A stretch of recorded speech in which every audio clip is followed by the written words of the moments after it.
বলদেব তত্ত্ব রাধা তত্ত্ব থেকে একদম ভিন্ন। রাধা তত্ত্বের সঙ্গে বলদেব তত্ত্বের কোনো লেনা দেনা নেই। খুব মন দিয়ে শুনবে। আমি কেন বলছি, কেন কি আজকাল কিছু কিছু মূর্খ সমাজ নিত্যানন্দ প্রভুকে রাধারানীর সঙ্গে তুলনা করেন। তা নিত্যানন্দকে যারা রাধারানীর সঙ্গে তুলনা করেন, আপনারা বেঁচে যাচ্ছেন যে আপনারা বাংলার মধ্যে এসব নোংরামি ছড়িয়ে রয়েছেন। চতুর বৈষ্ণব সম্প্রদায়ের মধ্যে কোনো নিম্বার্কির সামনে, কোনো পুষ্টিমার্গীয় বৈষ্ণবের সামনে, কোনো রামানুজি বৈষ্ণবের সামনে, কোনো রামানন্দী বৈষ্ণবের সামনে এরকম কথা বললে সঙ্গে সঙ্গে সেইখানেই বজ্র দিয়ে মারা আরম্ভ করে দেবে। কোনো শাস্ত্র সিদ্ধান্তে নিত্যানন্দের সঙ্গে রাধারানীর কোনো ঐক্যতা নেই। রাধা তত্ত্ব আর নিতাই তত্ত্ব একদম ভিন্ন তত্ত্ব। কোনো সময় ভুলেও নিতাই চাঁদকে রাধারানীর সঙ্গে তুলনা করতে নেই।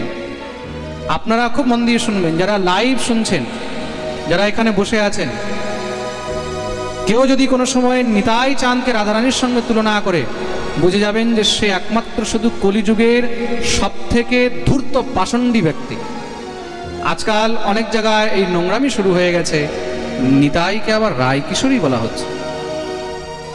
এখন নতুন গান বেরিয়েছে, নিতাই আমার রায় কিশোরী। এগুলো কোন লেভেলের পাষণ্ডী হতে পারে, কোন নরকে এদের জন্য স্থান আছে, সেটা একমাত্র নিতাই চাঁদ। সৃষ্টির কোন শাস্ত্র সিদ্ধান্তে নিতাই রাধারানী তত্ত্ব এক নয়। রাধা তত্ত্ব আলাদা, নিত্যানন্দ তত্ত্ব আলাদা। কুরুক্ষেত্র মিলনে দ্বারকাধীশ শ্রীকৃষ্ণ যখন শ্রী রাধারানীর সামনে এসে উপস্থিত হয়েছেন, শ্রী রাধারানী দ্বারকাধীশ শ্রীকৃষ্ণের পর্যন্ত মুখ দর্শন করছেন না। গোবিন্দ কাঁদছেন, হে রাধারানী, আমি কি পর হয়ে গেলাম যে তুমি আমার দিকে তাকাচ্ছ না? শ্রী রাধারানী বললেন, ঠিকই বলেছ, এখন তোমাকে পর মনে হয়। কেন? আমার যেই কৃষ্ণ, যেই গোবিন্দকে আমি ভালোবেসেছি, যেই কৃষ্ণ আমার প্রিয়তম, সে হলো বংশীধারী দ্বিভুজ, আর তুমি হলে শঙ্খচক্র গদা পদ্মধারী চতুর্ভুজ। দ্বারকাধীশ হলেন চতুর্ভুজ। এই চতুর্ভুজ কৃষ্ণ আমার নয়। কৃষ্ণ সেই, কিন্তু কৃষ্ণের মধ্যে যখন মাধুর্য থেকে ঐশ্বর্য প্রকাশ হয়েছে, শ্রী রাধারানী তখন সেই বিগ্রহকেও দর্শন করেননি। আর গোবিন্দ যখন শ্রী রাধারানীর সম্মুখে আবার সেই বংশীধারী রূপে প্রকট হলেন, তখন গিয়ে শ্রী রাধারানী গোবিন্দের মুখমণ্ডল দর্শন করেছেন। কেন? এই কৃষ্ণ হলো রুক্মিণীর কৃষ্ণ, এই কৃষ্ণ রাধার। রাধার রমণ আর রুক্মিণীর রমণের মধ্যে এতটা পার্থক্য দেখিয়েছে। বিচার করে দেখুন, শ্রী নিত্যানন্দ তত্ত্বকে রাধা তত্ত্বের সঙ্গে যারা নিজের মনমুখী সিদ্ধান্ত দিয়ে মেলায়, তারা কত বড় অপরাধী। শ্রী বলদেব প্রভু রাস করেছেন, কিন্তু সেই রাসের মধ্যে রাধারানী ছিলেন না। প্রেম সে বলো। এইদিকে কি হয়েছে? ভগবানের এক ডুপ্লিকেট বেরিয়ে গেছে, নাম হলো পুণ্ড্রক। ভগবানের নামে ব্যভিচার করে বেড়াচ্ছে। ভগবান সেই পুণ্ড্রককে দণ্ড দিলেন। কিভাবে? যুদ্ধের মধ্যে ভগবান সেই পুণ্ড্রককে বধ করে দিলেন। কেন? ঠাকুরের নামে সে এখন ব্যভিচার করে বেড়াচ্ছে। তাতে কি হচ্ছে? গোবিন্দের নাম বদনাম হচ্ছে। কেউ যদি আপনার নাম নিয়ে নোংরা কাজ করে, তাহলে মানুষ কি মনে করবে? বলে অমুক ব্যক্তি করেছে। তাই তো প্রেম সে বলো। বর্তমানে এরকম আমার সঙ্গে হচ্ছে। আপনারা অনেকে ভালো করে বুঝেছেনও হবে, অনেকে হয়তো দেখেছেনও হবে। বর্তমানে এরকম আমার সঙ্গেও চলছে।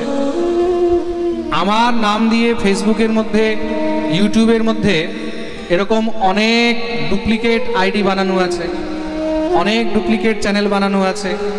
আরো মজার কথা দেখুন, ওরা এখন এত উড়ে বেড়াচ্ছে, ওরা ভাবছে মহারাজজি তো কিছু করছে না। ভক্তরা সেই আইডির মধ্যে প্রণাম জানাচ্ছে, আর তারা আবার আশীর্বাদও দিচ্ছে, কমেন্টের মধ্যে আশীর্বাদ দিচ্ছে। আমাকে শিষ্যরা, ভক্তরা সব স্ক্রিনশট তুলে পাঠিয়েছে, মহারাজজি দেখুন, আপনার নাম নিয়ে ভক্তদের প্রণাম গ্রহণ করছে, আবার তাদেরকে আশীর্বাদ দিচ্ছে। আবার তাদের সঙ্গে পার্সোনাল চ্যাটিং করছে।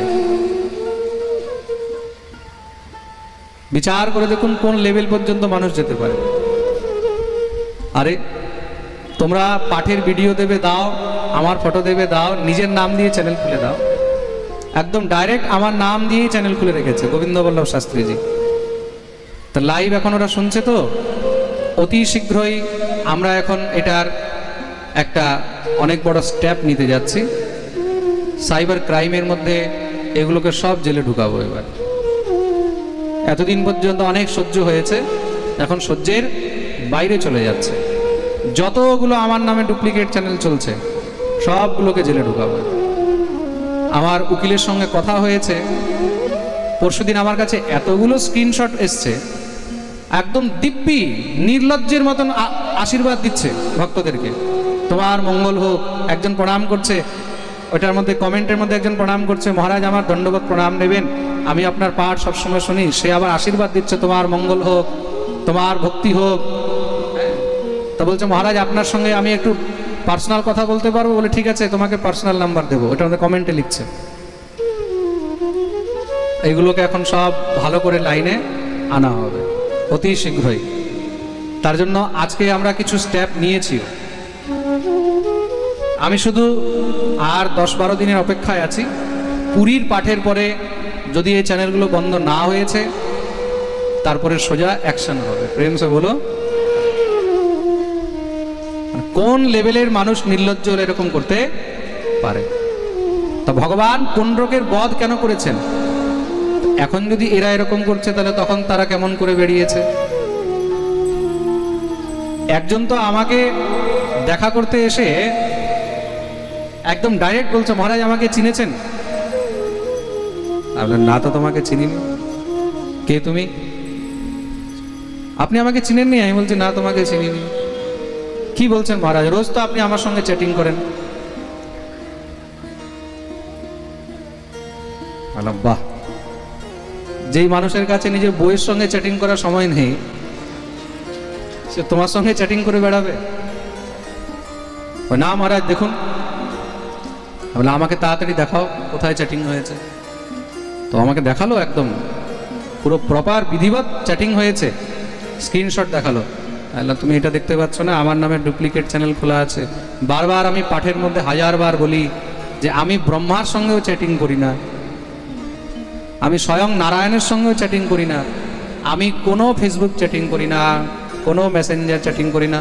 তাও যদি তোমরা পাঠ শুনেও চ্যাটিং করে মনে করছো যে আমি চ্যাটিং করছি, তার মানে তোমরা ধোঁকাবাজের সঙ্গে চ্যাটিং করছো, ধোঁকায় পড়ে যাবে, ফ্রডের চক্করে পড়ে যাবে। বারবার করে বুঝিয়ে দিচ্ছি। এখানে অনেক ভক্তরা বসে রয়েছে যারা লাইভ শুনছে, বারবার করে বলে দিচ্ছে সাবধান হয়ে যাও। কোনো সময় মনে করবে না যে মহারাজ আমাদেরকে মেসেজ করেছে। আরে আমার কাছে সময়ই নেই, নিজের খাওয়ার পর্যন্ত সময় নেই। যারা দেখা করতে আসে তারা ভালো করে জানে মহারাজের কাছে ঘুমাবার সময় নেই, খাবার সময় নেই, মহারাজ এত ব্যস্ত। হ্যাঁ, কোথা থেকে মহারাজ কাকে মেসেজ করবে? আর মহারাজের কোন ঠেকা লেগে আছে, কোন দায় পড়ে আছে কাউকে মেসেজ করা, না কাউকে ফ্রেন্ড রিকোয়েস্ট পাঠাবার? হ্যাঁ, এগুলো কেন যে মানুষ বুঝে না, কবে বুঝবে ভগবান জানে। তার জন্য বারবার করে বুঝিয়ে দিচ্ছি, কোনো এরকম ধান্দাবাজের চক্করে পড়বে না। প্রেম সে বলো। তা এই পণ্ডরকগুলোর উপরে অনেক তাড়াতাড়ি আবার অ্যাকশন হবে। ভগবান সুদর্শন চক্র দিয়ে পণ্ডরকের উদ্ধার করলেন। এদিকে কাশী নরেশ, সেও পণ্ডরককে খুব হেল্প করতো, ভগবান তারও উদ্ধার করে দিলেন। আর ক্রোধে ভগবান সেই পণ্ডরকের বন্ধু কাশী নরেশের নগর, মানে পুরো কাশীকে জ্বালিয়ে দিয়েছিলেন। মহাদেব তখন ভগবানের কাছে এসে বলছে, এই কি করলে দ্বারকাধীশ, আমার কাশীকে জ্বালিয়ে দিলে আমি কোথায় যাব? ভগবান বললেন, ঠিক আছে, যতদিন পর্যন্ত কাশী আবার নতুন করে তৈরি না হয়, তুমি ততক্ষণ পর্যন্ত আমার প্রিয় বন একাম্রক বনে, যেটাকে নীলাচল বলা হয়, তুমি সেখানে গিয়ে বাস করো। শ্রীমন মহাদেব নীলাচলে একাম্রক বনে এসে নিবাস করলেন, যেখানে মহাদেবের নাম হলো ভুবনেশ্বর। কি নাম হলো? এই ভুবনেশ্বর কোথায় আছে? পুরীর কাছে। তো পুরী ভুবনেশ্বর এই পুরোটা এরিয়া হলো নীলাচল। তা নীলাচলের নিবাসীও মহাদেব হলেন। কেন? মহাদেব বললেন সেটা আমার খুব প্রিয় স্থান। গোবিন্দ বললেন যেখানে আমি দারু ব্রহ্মরূপে বিদ্যমান রয়েছি। আর সেই দারু ব্রহ্মরূপে ভগবান সেখানে জগন্নাথ হয়ে আছেন, যে জগন্নাথের আর কিছুদিন পরে দিব্য মহারাজ রথযাত্রা আরম্ভ হবে। বলিয়ে জগন্নাথ ভগবান কি জয়। এই প্রকার ভগবান পুণ্ড্রক উদ্ধার করলেন। এদিকে কি হয়েছে, রাজসূয় যজ্ঞ করবেন যুধিষ্ঠির। ইন্দ্রপ্রস্থের মধ্যে রাজসূয় যজ্ঞের জন্য সমস্ত রাজাদেরকে আবাহন করা হয়েছে। সেই সমস্ত রাজাদের মধ্যে অগ্রপূজা কার করা হবে তার জন্য বিচার হচ্ছে। পিতামহ ভীষ্ম ইত্যাদি সবাই বললেন অগ্রপূজার অধিকারী হলেন একমাত্র দ্বারকাধীশ শ্রীকৃষ্ণ। যুধিষ্ঠির গিয়ে প্রণাম করে দ্বারকাধীশ শ্রীকৃষ্ণকে নিয়ে গেলেন। যখনই মহারাজ অগ্রপূজার জন্য নিয়ে চলছেন, এদিক দিয়ে কি হয়েছে, ভগবানের পিসির ছেলে সেই শিশুপাল সঙ্গে সঙ্গে উঠে দাঁড়িয়ে ভগবানকে গালাগালি আরম্ভ করে দিয়েছে। এই কায়র, এই ছলিয়া, এই গোয়ালাকে তোমরা অগ্রপূজার অধিকারী বানাবে, আমি কখনো মানতে পারি না। সঙ্গে সঙ্গে যদুবংশীগণ তীর তলোয়ার নিয়ে দাঁড়িয়ে গেছে, দুষ্টকে এক্ষুনি মেরে ফেলবো। ভগবান বললেন সাবধান, কেউ উঠবে না, আমি তার মাকে কথা দিয়েছি, তার 100টি অপরাধ আমি ক্ষমা করব। যখনই বলেছে, সে তো আরো মহারাজ খোঁচে রয়েছে। এক তো খচার কারণ কি, তার হবু বউকে নিয়ে যে চলে এসেছিলেন, রুক্মিণীকে হরণ করে নিয়ে এসেছে, তো মনের মধ্যে তো একটা সেই বিদ্বেষ রয়েছে। যার প্রতি মনে বিদ্বেষ থাকে কখনো না কখনো মুখ থেকে বেরোবেই। তোমার হৃদয়ে যেটা আছে না, মুখ থেকে ওটাই বেরোয়। প্রেম সে বলো রাধে রাধে। তার জন্য কোন ব্যক্তি কেমন, কার আচরণ কেমন, তার সঙ্গে কথা না বললে ভালো করে বোঝা যায় না। তার জন্য মানুষকে কথা বলতে দাও, যে যত কথা বলে তাকে বলতে দাও, নিজে কম কথা বলবে। যে যত কথা বলবে ততই তার ভিতরের জিনিস বেরিয়ে চলে আসবে। প্রেম সে বলো। খুব গালাগালি আরম্ভ করেছে ভগবান, শুধু চলছেন আর গুনছেন। 95, 96, 97, 98, যখনই 100 হয়েছে ভগবান বললেন সাবধান শিশুপাল। শিশুপাল বলছে কি করবি তুই আমার, বলে যখনই আবার গালি দিয়েছে সঙ্গে সঙ্গে চক্র দিয়ে ভগবান সেখানেই তার মস্তক ছেদন করে দিলেন। সেখানেই তার গোবিন্দায় নমো নমঃ উদ্ধার করে দিলেন। ভগবানের এই দৃশ্য দেখে এমনিতেই দ্বারকাধীশকে যারা ভয় পেত তাদের ভিতরে ভয় আরো বেড়ে গেল। এই শিশুপাল কে ছিল, ভগবানের প্রিয় পার্শ্বদ জয় ছিল। 2 পার্শ্বদ ছিলেন না, জয় আর বিজয়, যারা সনকাদি ঋষিদের অভিশাপে হিরণ্যাক্ষ হিরণ্যকশিপু হলেন, পরে রাবণ কুম্ভকর্ণ হলেন, তারাই পরে গিয়ে দাপরে শিশুপাল আর দন্তবক্র হলেন। ভগবান শিশুপালের উদ্ধার করলেন। রাজসূয় যজ্ঞ হলো, ভগবান দ্বারকায় এসেছেন। দন্তবক্র নিজের প্রিয় বন্ধুর মৃত্যুর প্রতিশোধ নেওয়ার জন্য দ্বারকাধীশের সঙ্গে যুদ্ধ করতে এসেছে। গদা নিয়ে ঘোরাতে ঘোরাতে দ্বারকাধীশকে মারতে যখন দৌড়েছে, দ্বারকাধীশ নিজের দৌড়ে সে দূর থেকে গদা নিয়ে তার বুকের মধ্যে জোরে ছুঁড়ে মারলেন। সেখানেই তার গোবিন্দায় নমো নমঃ দন্তবক্রেরও উদ্ধার করে দিলেন। এই প্রকার ভগবান এক এক করে অসুরদের উদ্ধার করে যাচ্ছেন। ধীরে ধীরে পৃথিবীর মধ্যে এখন শান্তি চারদিকে বাড়তে লেগেছে, পৃথিবীর ভার আস্তে আস্তে কমতে লেগেছে। ভগবানকে আজকে নিজের এক প্রিয় মিত্রের কথা, বন্ধুর কথা মনে পড়ল। কে? নাম হলো সুদামা। শ্রী সুখদেব প্রভু এখানে সুদামা চরিত্রের বর্ণনা আরম্ভ করলেন।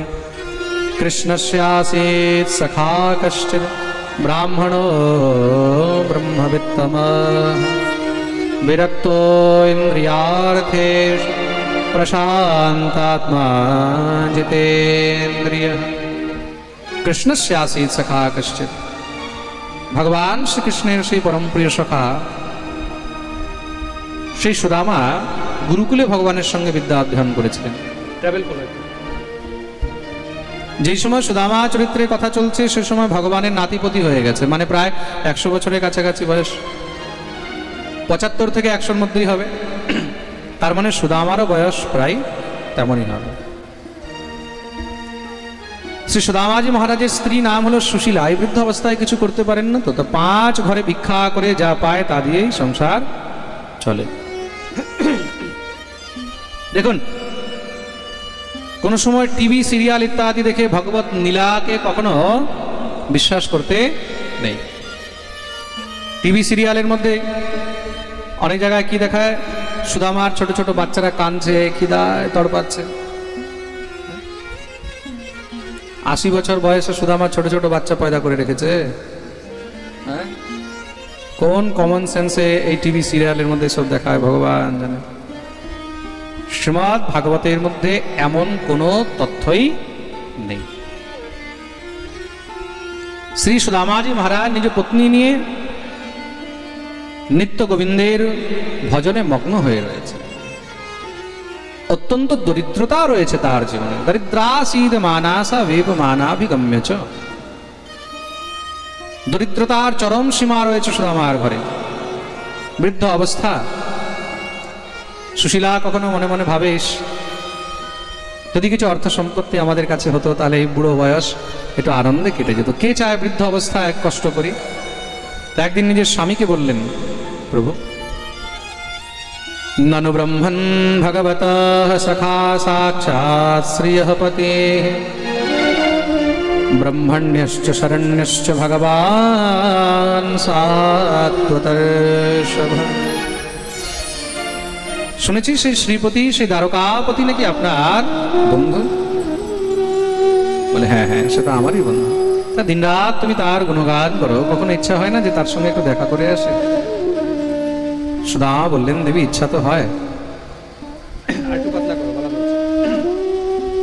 দেবী ইচ্ছা তো হয়, কিন্তু কি করব, বন্ধুর সঙ্গে দেখা করলেও কিছু সঙ্গে নিয়ে যাওয়া উচিত। আমার কাছে তো নিজের ঘর চালাবার জন্য কোনো সামর্থ্য নেই, বন্ধুর জন্য কি নিয়ে যাবো, সেই সাধ্য তো আমার কাছে নেই। ভগবতী সুশীলা বললেন, তার মানে আপনার যাওয়ার ইচ্ছা আছে? যাওয়ার ইচ্ছা মানে অয়মহি পরমো লাভ উত্তম শ্লোক দর্শনম। এটা তো আমার অত্যন্ত সৌভাগ্য হবে যদি আমি তাকে দর্শন করতে পারি, কিন্তু আমার কাছে তো কিছু নিয়ে যাওয়ার সাধ্য নেই। ভগবতী সুশীলা বললেন, যদি আমি কিছু নিয়ে আসি তাহলে কি আপনি যাবেন? বলে নিশ্চয়। সঙ্গে সঙ্গে সুশীলা দৌড়ে গিয়ে পাশের 4 ঘর থেকে 4 মুঠ চাল চেয়ে নিয়ে আসলেন। ইয়াচত্বা চতুরো মুষ্টিন বিপ্রাণ পৃথক তণ্ডুলান চৈল খণ্ডেন তান বদ্ধ্বা ভর্ত্রে প্রাদাদু প্রায়ণম। আমি সেদিন পাঠে বলছিলাম না এই বিষয় নিয়ে। সুশীলা পাশের 4 ঘর থেকে 4 মুঠ চাল চেয়ে নিয়ে এসেছে। এক ঘর থেকে আনেনি, 4 ঘর থেকে। আর নিজের বস্ত্রের থেকে একটুখানি টুকরো ছেড়ে তার মধ্যে পটলি বানিয়ে সুদামাকে দিয়ে দিয়েছেন। কেন? সুশীলা জানেন আমার স্বামী তো পরম স্বাভিমানী, সেখানে একবার বলবেও না যে আমি দরিদ্র দুঃখী। তা দ্বারকাধীশ বুঝবে কি করে? বলে হ্যাঁ, এক জায়গায় যখন 4 রকমের চাল দেখবে তখন বুঝে যাবে যে সুদামার কাছে নিজের অন্ন খাওয়ার জন্য নেই। প্রেম সে বলো, নিজের কাছে অন্ন খাওয়ার জন্য নেই, তাকে মেঘে খুঁজে খেতে হয়।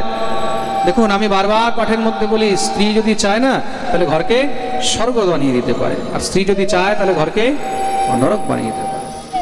পূর্ব সময়ে নারীদের মধ্যে কত ধৈর্য ছিল। নারীর এক নাম হলো ধাত্রী। এক নাম কি? যার মধ্যে ধারণ করার ধৈর্য রয়েছে। ভগবান পুরুষকে কেন মা বানায়নি? কেন কি পুরুষের মধ্যে ধারণ করার সে ধৈর্য নেই? 9 মাস একটি জীবকে গর্ভে ধারণ করার সে ধৈর্য নেই। কিন্তু বর্তমান যুগে স্ত্রী জাতি, নারী জাতি নিজের ধৈর্য একদম হারিয়ে ফেলছে। স্ত্রী যদি ধৈর্যহীন হয়ে যায়, যেই সমাজের মধ্যে স্ত্রী ধৈর্যহীন হয়ে যায়, সেই সমাজ আর সমাজ থাকে না, সেটা তখন পশুবৎ হয়ে যায়, পশুর মতন হয়ে যায়। প্রেম সে বলো, পুরুষের থেকে নারীর মধ্যে ধৈর্য বেশি। তার জন্য নারীকে অনেক ধৈর্য ধরে থাকতে হয়। স্ত্রী যদি ধৈর্য হারায় তাহলে সেই ঘর অনেক তাড়াতাড়ি নষ্ট হয়ে যায়, সেই ঘরের বিনাশ হয়ে যায়। তার জন্য ছোট ছোট কথা নিয়ে কখনো কোনো স্ত্রীকে, কোনো নারীদেরকে সবসময় ধৈর্য হারা হতে নেই। ঘরের মধ্যে অনেক কথা এরকম হয়, অনেক ঘটনা এরকম হয় যেগুলোকে নারীদেরকে নিজের মনের ভিতরেই রেখে নেওয়া উচিত। প্রত্যেক কথা নিয়ে ঘরের মধ্যে কথায় কথায় ঝগড়াও করতে।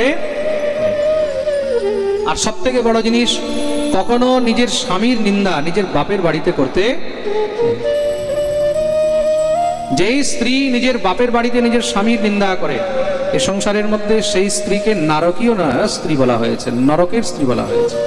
প্রেম সে বলো, নিজের পিতার কাছে, নিজের মায়ের কাছে, নিজের ভাইয়ের কাছে বা নিজের পৈতৃক গৃহে নিজের স্বামীকে কখনো ছোট করতে নেই। স্ত্রী তাকেই পতিব্রতা বলা হয়েছে সেই স্ত্রীকেই শ্রেষ্ঠ নারী বলা হয়েছে, যে হাজারো কষ্ট সহ্য করেও নিজের স্বামীকে কখনো নিজের মাতৃগৃহে পিতৃগৃহে ছোট হতে দেয় না। প্রেম সে বলো। যতই কষ্ট হোক, ভগবতী সুশীলার জীবনে কোন সুখ আছে? পতিব্রতা পতিম প্রাহম ম্লায়তা বদনেন সা। ঠিক মতন সুদামাজি তাকে একটা কাপড় দিতে পারছেন না। ম্লায়তা বদনেন সা, শরীরে যে বস্ত্র আছে সেই বস্ত্রটা পর্যন্ত মলিন হয়ে রয়েছে। যার কাছে গোবিন্দকে সেই চাল পাঠাবার জন্য ভালো বস্ত্র নেই, কাপড়ের টুকরো ছিঁড়ে বেঁধে দিতে হচ্ছে। চাইলে খণ্ডেন তান বদ্ধ্বা ভর্ত্রে প্রাদাদুপায়নম। সেই সুশীলা তো একবারও স্বামীর নিন্দা করছে না। সেই সুশীলা তো নিজের স্বামীকে ছোট করে বেড়াচ্ছে না, বা ছেড়ে দিয়ে বাপের বাড়ি চলে যায়নি। স্ত্রীর সর্বস্ব হলো স্বামী। প্রেম সে বলো। তার জন্যই এখানে সুশীলাকে পতিব্রতা বলা হয়েছে। পতিব্রতা মানে কি? শুধু স্বামীকে নিয়ে থাকাই পতিব্রতা নয়। তুমি স্বামীকে নিয়ে আছো, কিন্তু রোজ তুমি তার অপমান করছো, তুমি যদি তার চারিদিকে বদনাম করছো, তার মনে রাখবে এটাকে পতিব্রতা বলা হয় না। যে নিজের পতিকে সমাজের মধ্যে সবার সামনে আগলে রাখে, যে স্বামীর সম্মানকে নিজের সম্মান মনে করে, তাকেই পতিব্রতা বলা হয়েছে। প্রেম সে বলো। শাস্ত্র বলছে, স্বামীকে যদি শ্বশুর বাড়িতে অপমান করা হয়, সেখানেই কিন্তু জামাতার মৃত্যু হয়ে যায়। জামাতার জন্য, জামাইয়ের জন্য শ্বশুর বাড়িতে অপমান মানে এটা মৃত্যুর সমান, এটা একটি মৃত্যুদণ্ডের সমান। কিন্তু কতটা খারাপ জিনিস বিচার করে দেখো। তার জন্য কোনো সময় শ্বশুর বাড়িতে জামাতাকে অপমান করতে নেই। জামাতাকে অপমান করার জন্য মহাদেব শ্বশুর বাড়ি পুরো ধ্বংস করে দিল। দক্ষ প্রজাপতির মাথা পর্যন্ত কেটে দিয়েছে। কিসের জন্য? শুধুমাত্র অপমানের জন্য। কোনো সময় ভুলে জামাতাকে শ্বশুর বাড়িতে অপমান করতে, স্বামীর অপমান দেখেছে বলে ভগবতী সতী সহ্য করতে পারেননি। যতই কিছু হোক, কিন্তু স্বামীর অপমান যেন আমার বাপের বাড়িতে না হয়, এটা হলো নারীর প্রথম ধর্ম। ভগবতী সতী নিজের স্বামীর অপমান দেখে সেখানে নিজের দেহ ত্যাগ করে দিলেন। তার জন্য তিনি সতী ছিলেন। প্রেম সে বলো। স্ত্রী যদি চায় না, ঘরকে স্বর্গ বানিয়ে দিতে পারে। আর সেই স্ত্রী যদি চায়, তাহলে ঘরকে নরক বানিয়ে দিতে পারে। সবকিছু স্ত্রীর হাতে। সে সুদামাজিকে চালের পটলি দিয়ে পাঠিয়েছেন। সুদামাজি দিব্য আনন্দে উন্মত্ত হয়ে গোবিন্দের কাছে যাচ্ছেন। সুদামাজির মনে কি আনন্দ! চলে শ্যাম সুন্দর সে মিলনে সুদামা, चले श्याम सुंदर से मिलने सुदामा, गाते चले मन में हरे कृष्ण रामा। चले श्याम सुंदर से मिलने सुदामा, गाते चले मन में हरे कृष्ण रामा। चले श्याम सुंदर से मिलने सुदामा, गाते चले मन में हरे कृष्ण रामा। चले श्याम सुंदर से मिलने सुदामा, गाते चले मन में हरे कृष्ण रामा। गाते चले मन में हरे कृष्ण रामा। गाते चले मन में हरे कृष्ण रामा। हरे कृष्ण कृष्ण कृष्ण हरे हरे, रामा हरे रामा, रामा रामा हरे हरे, हरे कृष्ण कृष्ण कृष्ण हरे हरे, हरे रामा हरे रामा, राम रामा हरे हरे।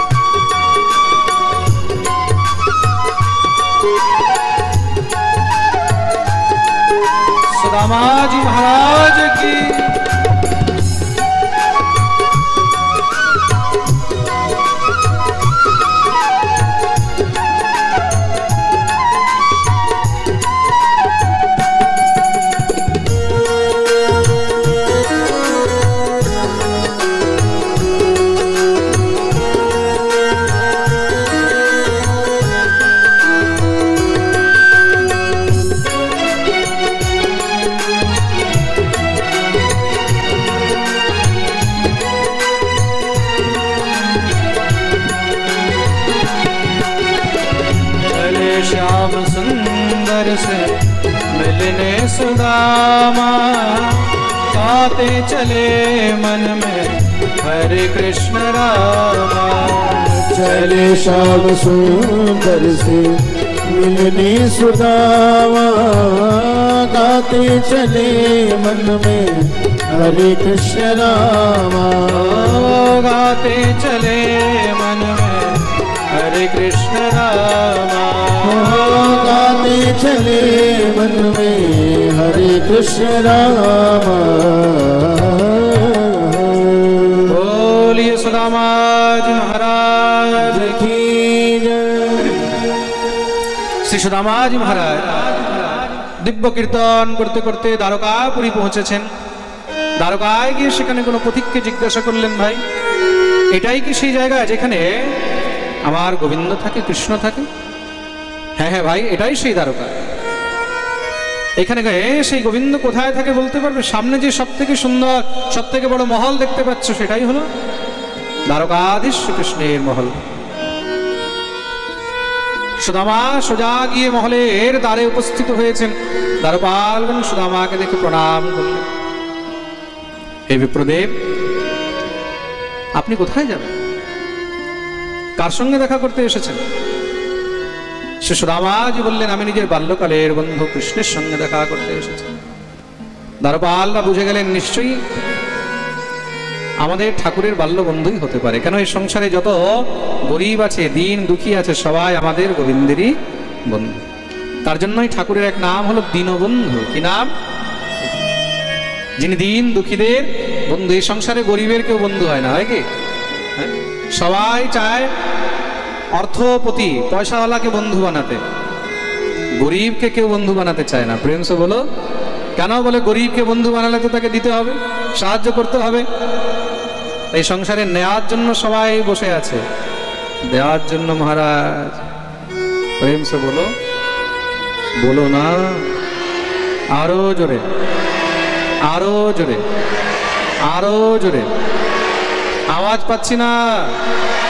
প্যান্ডেলের বাইরে যারা আছে তো হাত উপরে করে জয় জয় শ্রী রাধে। দ্বারপালগণ সুন্দর করে বসিয়েছেন। আপনি বসুন, আমরা দ্বারকাধীশকে খবর দিয়ে আসছি। দৌড়ে গিয়ে দ্বারকাধীশের কাছে উপস্থিত হলেন। দ্বারকাধীশ কি জয়। দ্বারকাধীশ বেরিয়ে আসলেন। কি হয়েছে দ্বারপাল? প্রভু আপনার সঙ্গে দেখা করার জন্য এক ব্রাহ্মণ এসেছে। কে সে? কোথা থেকে এসেছে? তার নাম কি? বর্ণন করুন। किशीश प्रगान जगातन पे प्रभु जान की आय बसो के ही ग्राम। धोती फटी सिलटी दुपटी पाए पान की नहीं सा कि द्वार खड़ो द्विज दुर्बल रहो चकी सोम सुधा अभिराम। पूछत दीन दयाल तुम्हार बतावत आपन नाम सुधा। हे प्रभु, সে নিজের নাম সুদামা বলল। যখনই গোবিন্দ শুনেছেন সুদামা, শুনেই ঠাকুর দৌড়াতে লেগেছেন। সুদামা, আরে আমার সুদামা এসেছে, ও সুদামা, ও সুদামা। সুদামা বসে বসে মনে ভাবছেন দ্বারকাধীশ আমাকে চিনবেন কিনা, কিন্তু যখনই নিজের নাম শুনেছেন ফিরে তাকিয়ে দেখছেন স্বয়ং সাক্ষাৎ দ্বারকাধীশ দৌড়ে আসছে। সুদামার মধ্যে কোথা থেকে যে ফুর্তি আসলো, সুদামা দৌড়াতে লেগেছে। দেখতে দেখতে সবার মধ্যে গোবিন্দ সুদামাকে বুকে জড়িয়ে ধরলেন। বলিয়ে ভক্তবৎসল ভগবান কি জয়। ব্রহ্মবন্ধুরতে স্মাহম বাহভ্যাম পরিরম্ভিতঃ। সুদামা পরে এই কথাগুলোকেই চিন্তন করতে করতে ঘরে যাচ্ছিল। সবার সামনে কিভাবে আমাকে সম্মান দিয়েছে, বুকে জড়িয়ে ধরেছে। গোবিন্দ বললেন, এতদিন পরে আমার কথা মনে পড়লো? সুদামা বললেন, আমার তো মনে পড়েছে, কিন্তু তোমার তো মনেও পড়ে। আমার মনে পড়েছে, আমি এসেছি, তোমার মনে পড়লে তুমি আসতে। গোবিন্দ বললেন, কি করবো বন্ধু, এত ব্যস্ততার মধ্যে আটকে গেছি, আর কোথাও বেরোতে পারি না। চলো চলো আগে ঘরে চলো। নিয়ে গিয়ে ভগবান সোজা নিজের উচ্চ আসনে বসিয়ে নিজের চরণে বসেছেন। রানীদেরকে বললেন, জল নিয়ে আসো। ভগবতী রুক্মিণী সত্যভামা জল নিয়ে এসে দাঁড়িয়ে রয়েছেন।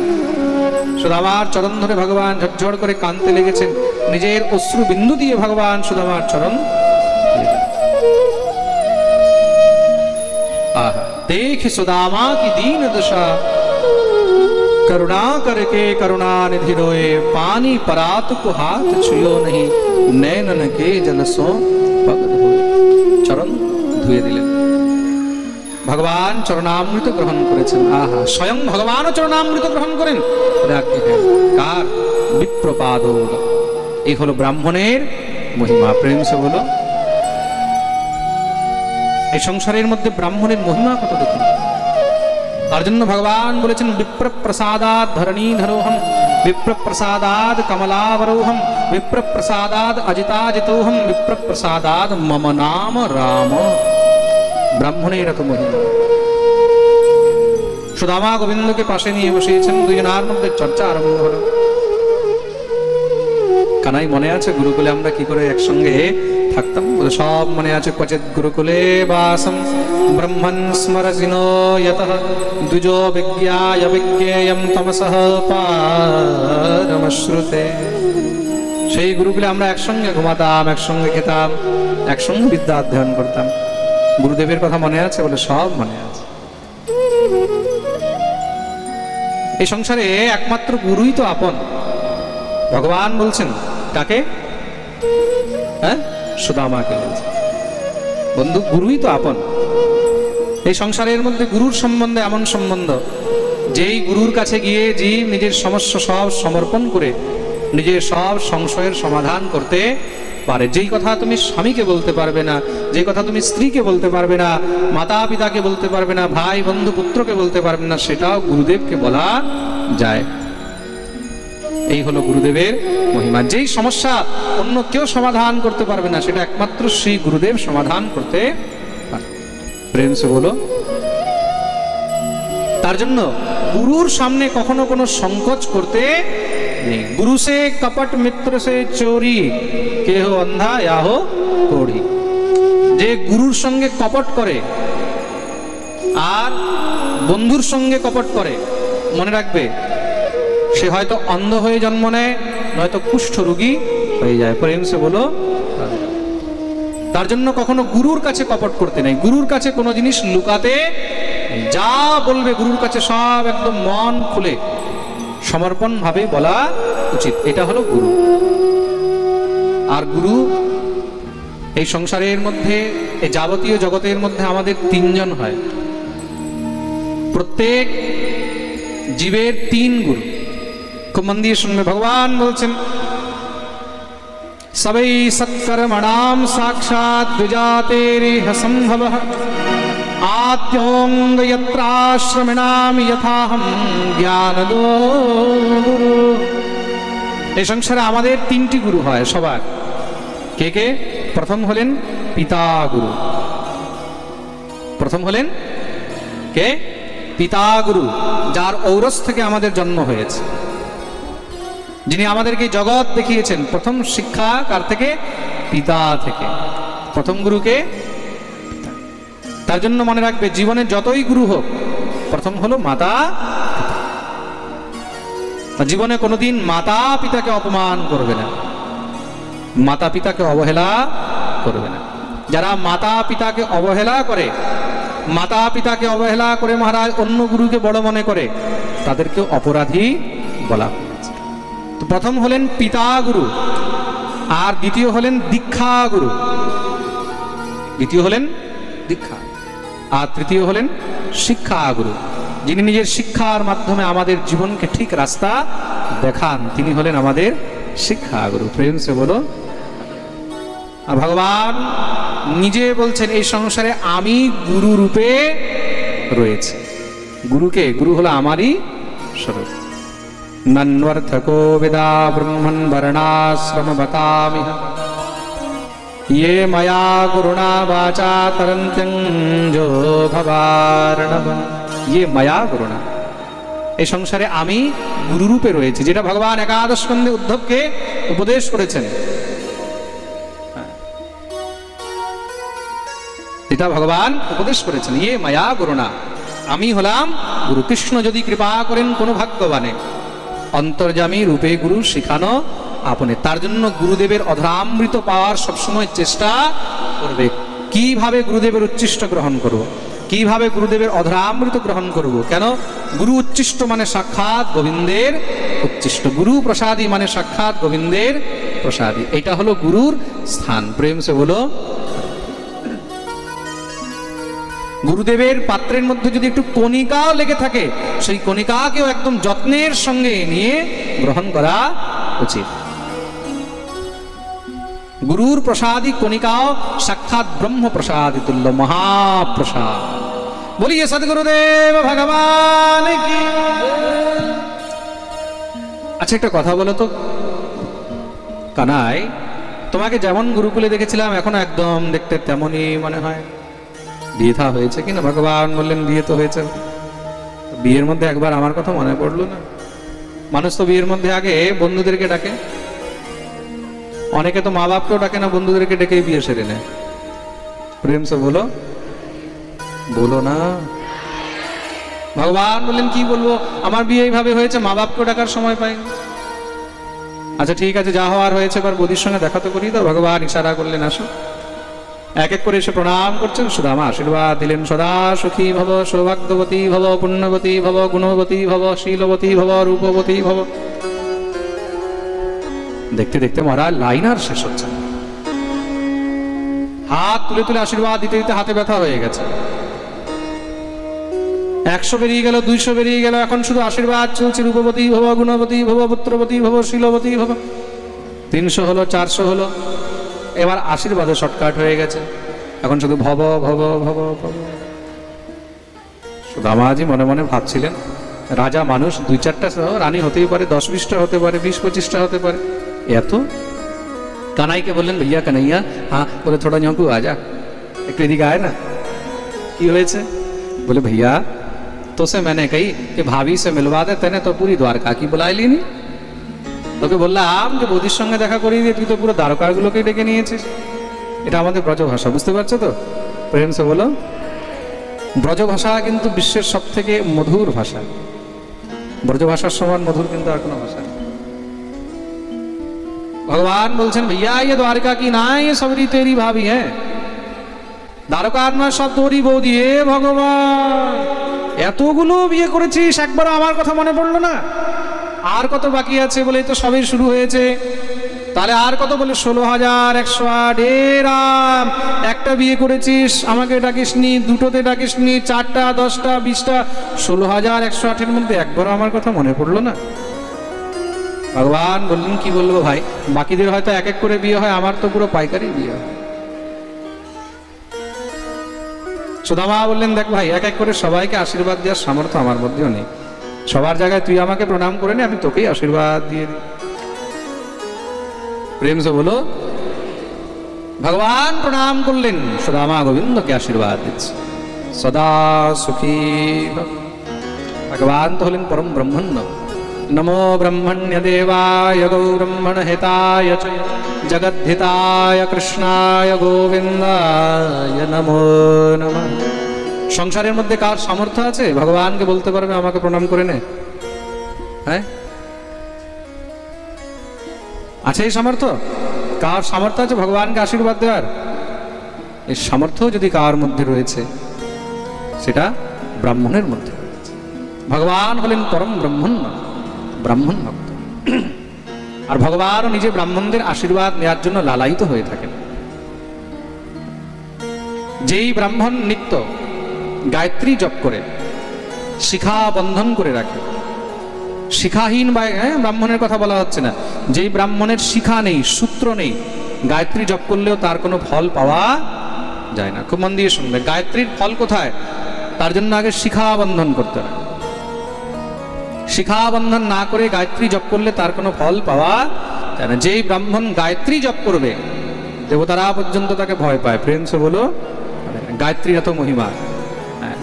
আর কোন ব্রাহ্মণ যদি অভক্ষ ভক্ষণ করে, মদিরা ইত্যাদি পান করে, ধূম্রপান করে, ধূম্রপান মানে বুঝেছ? হ্যাঁ, আহা, যারা ধোঁয়া পান করে। আচ্ছা, বড় আজব কথা দেখো, মানুষ কিরকম বিচিত্র জিনিস। এই সংসারে আমরা মরার পরে মুখে আগুন দিই,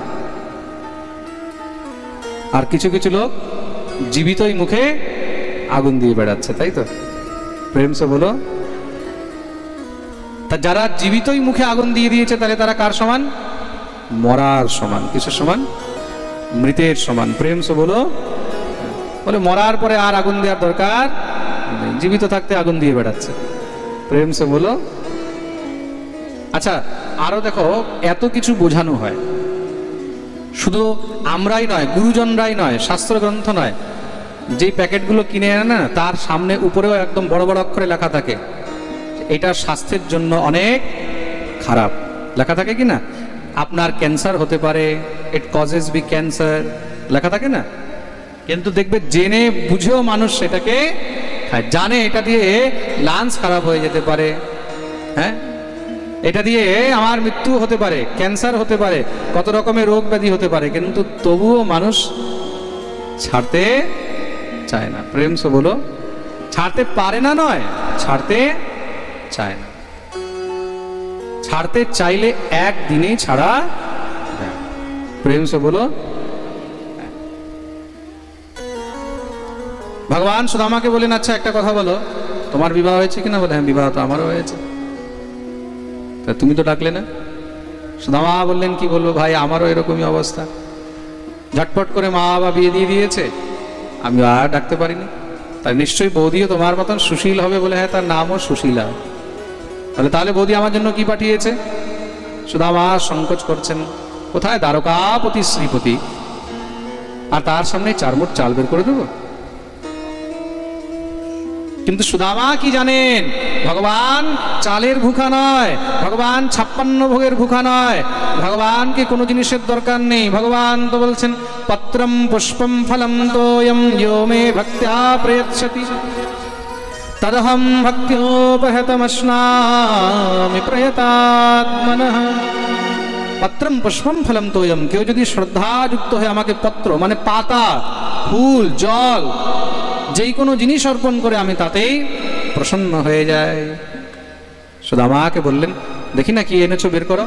সুদামা সংকোচ করছেন। ভগবান দেখলেন সংকোচ করলে তার মঙ্গল হবে না। যখন থেকে এসেছো বগল চিপে বসে আছো, কি আছে বগলে? একটু হাত ধরে টান দিতেই সেই পটলি নিচে পড়লো। ভগবান খপ করে তুলে নিলেন। তুলে যখনই পটলি খুলেছেন, 1 মুঠ তুন্দুল মুখে দিয়ে 3 লোকের ঐশ্বর্য সুদামাকে দান করে দিলেন। দেখো কেমন স্বাভিমানী, একবার মুখ ফুটেও বলে না যে আমি গরিব দরিদ্র। দ্বিতীয় মুঠ যখনই খেতে গেছে, ভগবতী লক্ষ্মী মানে রুক্মিণী গিয়ে হাত থেকে কেড়ে নিলেন। ইতি মুষ্টিম সকৃত জগ্ধ্বা দ্বিতীয়াম জগ্ধুমাদধে তাবৎ শ্রীর্জগৃহে হস্তম তৎপরা পরমেষ্ঠিনঃ। ভগবান বলেন, এই কি করছো দেবী? এই কি করছো মানে তুমি কি করছো এটা বলো। 1 মুঠে 3 লোকের ঐশ্বর্য দিয়ে দিলে, দ্বিতীয় মুঠে কি আমাদেরকে দিয়ে দেবে? ভগবান বললেন, কেন কষ্ট হচ্ছে? বলে সাধারণ ব্রাহ্মণের জন্য এত কিছু। ভগবান বলে, আজকে ব্রাহ্মণ সাধারণ মনে হচ্ছে, ভুলে গেলে সেও ব্রাহ্মণ ছিল যে তোমার চিঠি নিয়ে আমার কাছে এসেছিল। না আসলে আজকে শিশুপালের ঘরের মধ্যে বসে খুন্তি নাড়াতে। প্রেম সে বলো। কিন্তু প্রভু কণিকা প্রসাদ তো আমাদেরকেও চাই বলে নিয়ে সঙ্গে সঙ্গে পটলি বেঁধে কোমরে গুজে নিলেন, নিজে কণিকা প্রসাদ দিলেন। ভগবতী লক্ষ্মী তৃপ্ত হয়েছেন, অন্নপূর্ণা সব ভান্ডার ভরে দিলেন। খুব সুন্দর সুদামার স্বাগত সৎকার করেছেন। দিব্য দিব্য মহারাজ ভোজন ব্যঞ্জন ইত্যাদি তৈরি করে, দিব্য বস্ত্র ইত্যাদি মহারাজ সুদামাকে ধারণ করিয়েছে। সকাল হলো, স্নান ধ্যান করে সুদামা বাল্যভোগ করে গোবিন্দকে বললেন, এবার আমাকে বিদায় দাও। দ্বারকাধীশ বললেন, আবার কবে আসবে? সুদামা বললেন, দেখো একবার আমি এসেছি, আগামীবার তোমাকে আসতে হবে। বারবার আমি আসলে সবাই বলবে গরিব বলে বড় লোকের কাছে যায়। বন্ধুত্ব তখনই ঠিক থাকে যখন একজন আরেকজনের এখানে যাতায়াত করতে থাকে। তা আমি তোমার কাছে এসেছি, আগামীবার তোমাকে আমার কাছে আসতে হবে। मंदिर में रहते हो भगवन, कभी बाहर भी आया जाया करूं। मैं रोज तेरे दर आता हूँ, मैं रोज तेरे दर आता हूँ। कभी तुम ही मेरे घर आया, मंदिर में रहते हो भगवन, मंदिर में रहते हो भगवन। ভগবান বললেন তুমি চলো, আমি অতি শীঘ্রই তোমার কাছে আসবো। সুদামা সেই গোবিন্দের প্রীতি, গোবিন্দের স্বাগত সৎকার, গোবিন্দের নিজতা, এগুলোকে স্মরণ করতে করতে নিজের নগরে এসে উপস্থিত হয়েছেন। সেখানে দেখছেন বিশাল বড় মহল, সুন্দর সুন্দর বাগ বাগিচা। এখানে তো আমার ছোট ভাঙা চূড়া ঘর ছিল, সেই ছোট ছোট তুলসীর গাছ ছিল, সেগুলো কোথায় গেল, কে কবজা করে নিল, কি হলো? সুদামা ভয় পেয়ে গেলেন। সুদামা মন্দির দেখ ডরে, সুদামা মন্দির দেখ डरे सुदामा मंदिर देख डरे, सुदामा मंदिर देख डरे। यहाँ तो हती मेरी छोटी झोपड़िया, यहाँ तो हती मेरी छोटी झोपड़िया, यहाँ तो हती मेरी छोटी झोपड़िया, यहाँ तो हती मेरी छोटी झोपड़िया।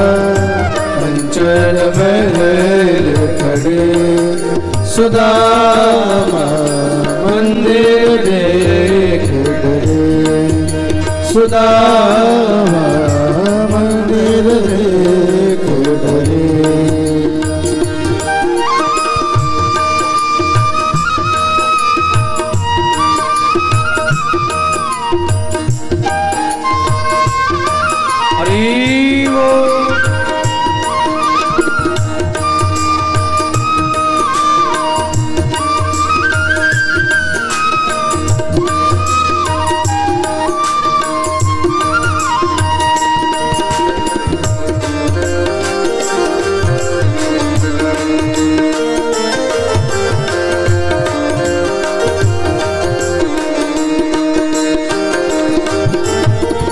यहाँ तो हतो मेरा तुलसी को मेरे, यहाँ तो हतो मेरा तुलसी को मेरा, यहाँ तो हतो मेरा तुलसी को मेरे, यहाँ तो हतो मेरा तुलसी को मेरा।